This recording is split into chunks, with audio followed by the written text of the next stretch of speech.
Ice Podcast. What's up, everybody? Once again, and as always, thank you so much for joining us for another episode of Irrational Fears. I am your co-host, Anthony Luciano, and we are going to dive right in to Nosleep Team's Round 3 winner, Out from the Ashes, and find out together what scares you. I'm a lumberjack, and I'm okay. And that's saying something, considering everything that's happened, and that Forbes lists my profession as the most dangerous in America with 127.8 fatalities. The .8 guy must have been missing an arm or something, per 100,000 full-time workers. On top of that fun mortality rate, work's intermittent at best, and the pace sucks. We are always behind schedule, and it's us peons who get the brunt of the pressure and frustration of the delays. Despite all of this, I enjoy what I do. The physical strain supplies me with a steady stream of endorphins, and the inherent dangers gives me my adrenaline fix. I can't say my coworkers are as happy, especially not after what we did at the Minnesota white ash job. We were contracted out by a pool cue manufacturer to cut down a fair-sized ash forest for them to launch a new line of cues, and it didn't turn out to be the easy job we expected. Now, I've been to a lot of forests, many of them dark and ominous looking, but they never bothered me. However, this bunch of ash just didn't seem right. I couldn't really place my finger on it. It was like the contrast between the light and the shadows was too much. The sharp, black edges juxtaposing a verdant brilliance. Every distant sound was amplified while every nearby sound seemed muffled. The smell was of damp, rotten fruit and leaves, and it wasn't just me that felt this way. By day one, we were all ready to get the fuck out, so tension seemed higher than ever. A recipe for disaster. The first 2 days on the job site were rough. We had equipment malfunctions, guys were getting in shouting matches over the dumbest shit, and everyone just seemed worn out. None of this stuff was uncommon at a logging job, but usually these things would start cropping up towards the end, not right at the start. I did my best to just keep my head down and do my work. I wanted this job done and over with, collect my pay, and move on to the next. It was on the third day, though, that I realized this wasn't going to be an option. It was right before lunch, and I was sectioning out some felled trees for transport. I measured off the desired lengths and started making my cuts. About a third of the way through the job, though, my chainsaw just locked up on me. I grumbled and spit out some curse words as I wiggled it free from the log. I made sure it was turned off and then slammed it down on a nearby stump to take a look at it. Before I could start to look into whatever locked up my saw, though, I saw Bob Corbin standing over by the edge of the tree line. His chainsaw was still rumbling in his hand and his ear protectors were dangling from his neck. I'd worked with Bob on over a dozen jobs. He was a good worker, never slacked off, a grade A chopper. Here he was, though, staring off into space with his back to the job. Before I could call out to him and try and snap him back to reality, my eyes moved past him onto the rows of ash trees beyond. It looked symmetrical, and long to the point of being endless. I felt my skin grow cold, and goosebumps prickled my skin as I looked down those rows over Bob's shoulder. The pale white bark of the trees making me picture a long line of corpses propped up and set to guard. I dislodged the thought from my brain with a physical shake of my head and yelled out to Bob, "Hey, Bobo, if the foreman catches you daydreaming, you'll get a fucking earful, man." I did my best to sound jovial, but I could hear the dread I felt creeping into my own voice. Something about this whole place just felt off, and it was really starting to get to me. Bob turned slowly at the sound of my voice, and I was taken aback by the look on his face. His mouth was drooped open beneath his beard, and his eyes looked glossed over. His skin was as white as the bark on the trees around us, and sweat glistened off his forehead in the sun. I left my saw on the stump and started walking towards him. The sounds of dead twigs crunching beneath my boots fell far too loud. I put my hands on his shoulder and looked him in the eyes. As I did this, he stared back at me. A chill went down my spine. He blinked a couple times, and the glossy look in his eyes faded, suddenly replaced by a near childlike fear. "Did you hear it?" he asked, his voice a hushed whisper, barely audible over the sound of his still rumbling chainsaw engine. "Hear what, man?" I replied. "The singing." He paused, glancing back over his shoulder for a second before returning his eyes to me. "It sounded like a lady singing, then laughing." "I didn't hear shit, Bob. What the fuck are you talking about?" The look on his face straightened out, and he brushed my hand from his shoulder. Like that, I saw the man I knew again, stern-faced and hearty. "Nothing," he growled as he started walking past me. "Nothing at all. Never mind." "Are you sure you're okay, brother?" I asked, reaching out and grabbing his shoulder again to try and stop him from walking off. He wheeled around quickly, nearly clipping my face with his saw as I stumbled back from him. "Keep your fucking hands off of me!" he barked as he pushed me away. I watched him walk back over to the nearest marked tree, and I heard the roar of his chainsaw as it fired to life. I was shaken and freaked out. I'd known Bob a while, and he never yelled at anyone. He'd just grumble and mutter when he got pissed off, and those were rare occasions. I decided to leave him be and let him cool off, figuring all I could do in this situation was return to work. I approached my chainsaw and picked it up, trying one more time to see if it would start. It did, with no trouble. I returned to work and finished off the rest of the day with no more incidents, giving Bob a wide berth. The next few days passed uneventfully. Bob and I interacted very little, though he seemed to be withdrawn from everyone. Nights at the logging camp were spent complaining about the cold and unnatural resilience of the timber. It was a fact that we had never replaced so many blades on a job before. It was unsettling for everyone, especially the older guys who had been doing this for most of their lives. Ash trees weren't known to be difficult. Over the course of several days, the evenings became quieter and more somber. More and more of the crew spent their nights staring silently out into the wood. I felt the draw too. The draw to look into the dark abyss, but I avoided the call of the wood. I didn't want to see into the trees. I didn't want to feel the way the others looked. Eyes wide and focused, breath shallow, and face contorted tightly as if they were straining to see or hear something beyond the tree line. 2 weeks into the job, we were told that more blades were on order as we had burned through all the equipment that we had. The blades would take 3 days to arrive as the area was densely packed with trees and quite remote, which was the reason we were harvesting this area by hand in the first place. But something happened on the third and final day of our downtime. Bob, who hadn't spoken a word to anyone in almost a week, walked out to the tree line just after dawn and spent the morning staring into the forest, never moving, never even shifting his feet.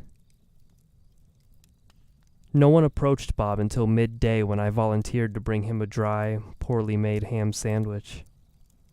"Hey, Bob," I called out cheerfully when I was within his earshot. "The lads made you a sandwich." Bob didn't seem to register that I was there. He was staring up into the branches at the tops of the ash trees. I held the sandwich out, and when he didn't turn to take it, I gently reached out and touched his shoulder. Bob didn't move, though his eyes flicked briefly to me and then back to the trees. "They're staring."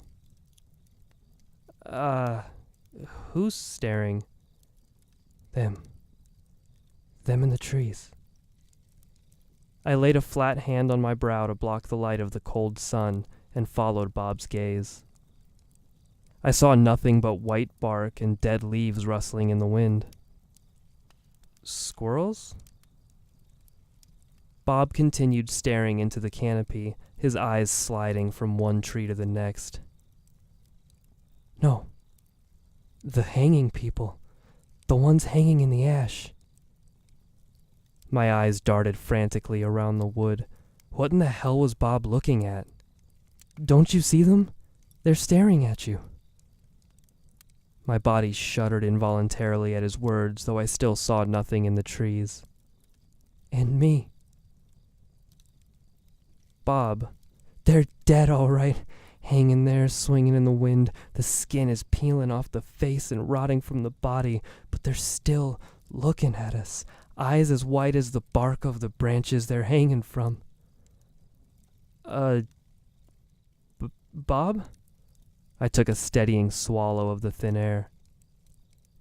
Bob, why don't you come back to camp? If that's what you're seeing, you shouldn't be looking at that.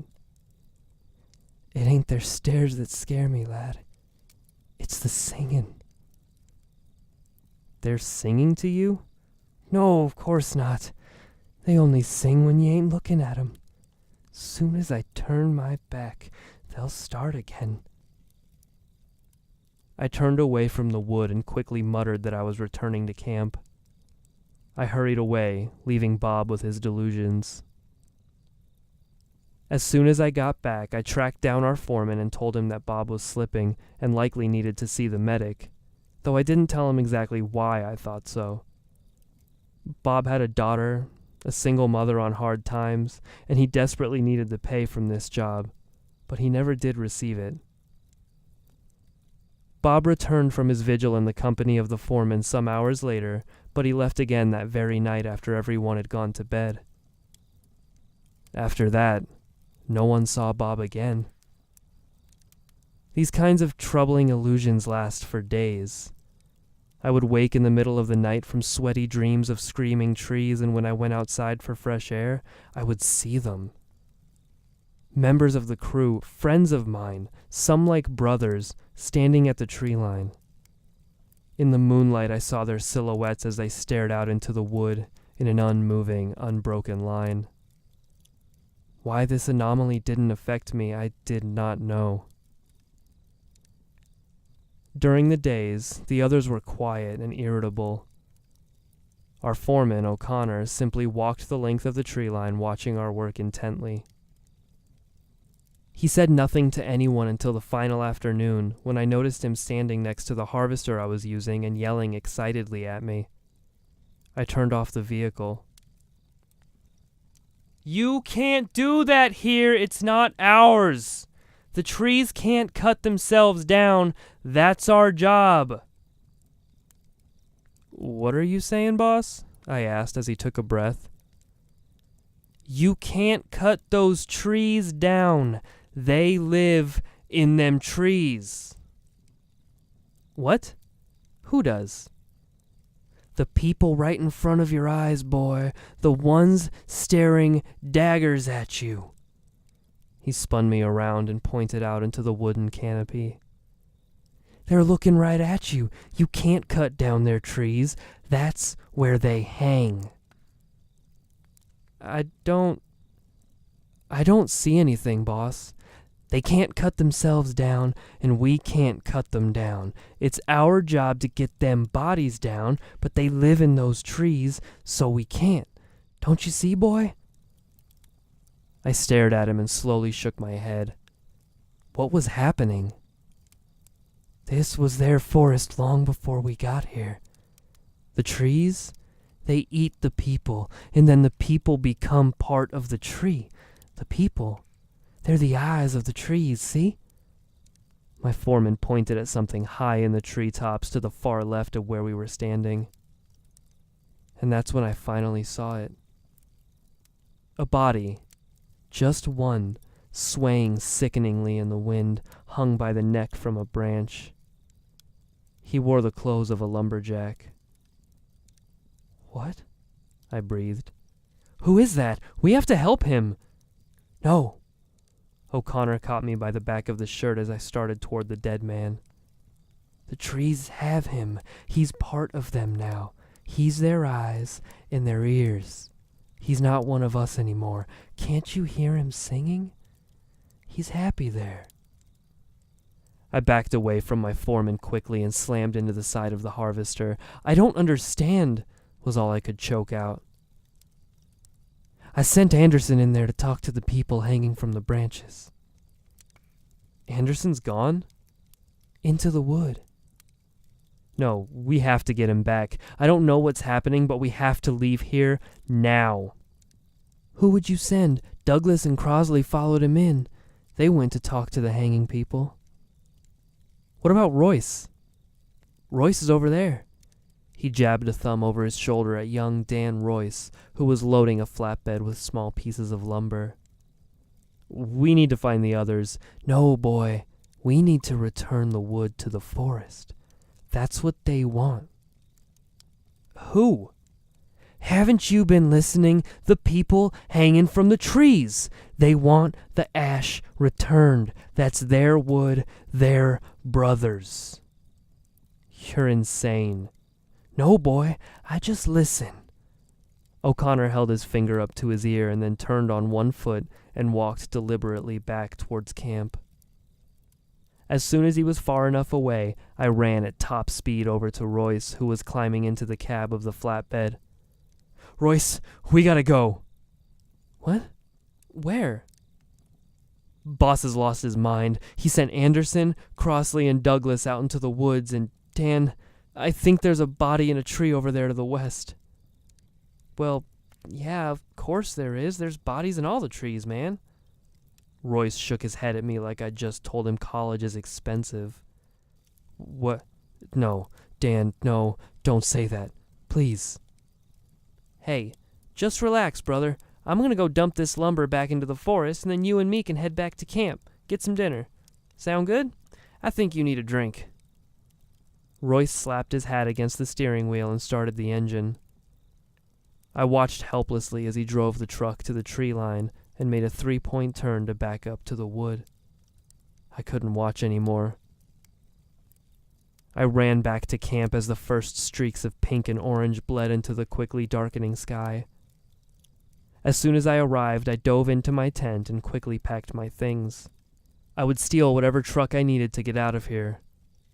Royce and O'Connor were welcome to do whatever they pleased. Zipping it shut, I threw my pack out of the tent and stepped out into the quiet moonlight of early evening. Royce and the foreman were nowhere to be found, and the night was silent except for the wind whistling through the trees. But no. Was that whistling? I cocked my head to the side and listened as intently as I'd seen the others do so many days before. No. It wasn't the whistling of cold air through the treetops. It was singing. Beautiful, haunting, wordless singing. I didn't turn around. I couldn't. I kept my back to the forest and my eyes to the ground. I mustn't look. I mustn't. I knew I would be lost to the wood if I did. Something suddenly shot out of the darkness on my left, and I turned my head to watch someone running across the field. It was O'Connor. Just before he reached the tree line, he threw his arms open as if to embrace the wood and disappeared into its shadows. It was the last I saw of anyone. Knowing that only I remained, I ran to the nearest flat bed at camp, climbed into the cabin, and started the hesitant engine. I gripped the steering wheel and took 3 deep breaths as unnatural shadows danced at the tree line. Flipping on the headlights, I yanked the wheel to the right and stepped on the gas, tearing out of camp and onto the road we'd come down to get here. I pressed the gas pedal all the way to the floor and maneuvered the bulky truck over the unforgiving dirt road. It was half a mile before I noticed it. No, not the singing. The trees. They were leaning into the road, over it. The branches above me blocking out the stars and moonlight. They were crushing down on me. I waited as long as I could, I really did. I didn't want to turn on the high beams. I didn't want to know. but after a near run-in with a large boulder, I knew I had no choice. I took a deep breath and switched on the brights. The people hanging in the trees stared down at me, their mouths open in unnaturally long ovals. Their eyes were white and reflected the light of the headlights menacingly back at me. Their manner of dress was impossible to discern, so decomposed were their bodies. The trees seemed to lean in further then, and the bodies dropped lower over the road. I heard the scrape of feet along the top of the cab. I switched off the high beams. As soon as the darkness poured into the road, they started singing. They were the same high notes I'd heard back at camp, though the pitch heightened with every quarter mile I traveled. I couldn't see the bodies anymore, though occasionally the low headlights would catch reflective, white eyes. It took most of the night, but eventually the hanging people became sparser, the ash trees less imposing. I hadn't seen a hanging body or white eyes in over 3 miles when I finally hit a paved road. I don't know what they were, I don't know what they wanted. I only know that the others went into the trees, and they never came out again. Once again, and as always, thank you so much for joining us for another episode of Irrational Fears. I've been your co-host and today's narrator, Anthony Luciano. That was Nosleep Team's Round 3 winner, Out from the Ashes. You can find out more about the authors that contributed to this story and more about Nosleep Teams down in the show notes, where you can also read along with the story and, of course, maybe hop on to the next round of Nosleep Teams and work out your, what are they called, horror chops? Is that a real thing? Sounds delicious, but I'm kind of hungry. Like always, if you're enjoying the show, please leave us a review over on iTunes. I know I say it every time, and you're probably sick of hearing it, but every review helps. And come check us out on our brand spanking new official website. We've been super excited to show this off. There's not a whole lot there right now, but you can see all the cover arts, every episode and playlist and everything that we've ever done in chronological order.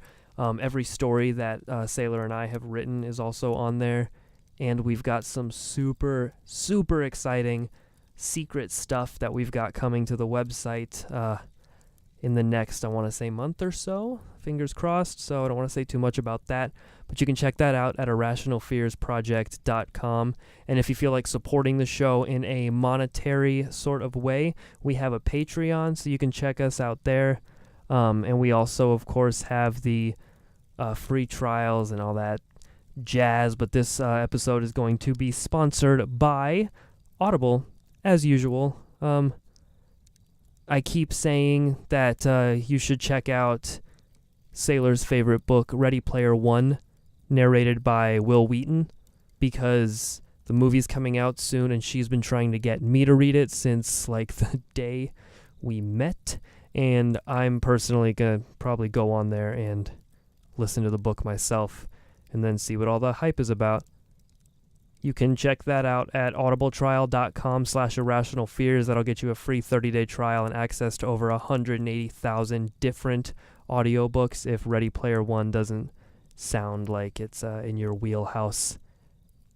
And I guess that's all I got for you today. And as always, I will see you next time so that we can find out together what scares you.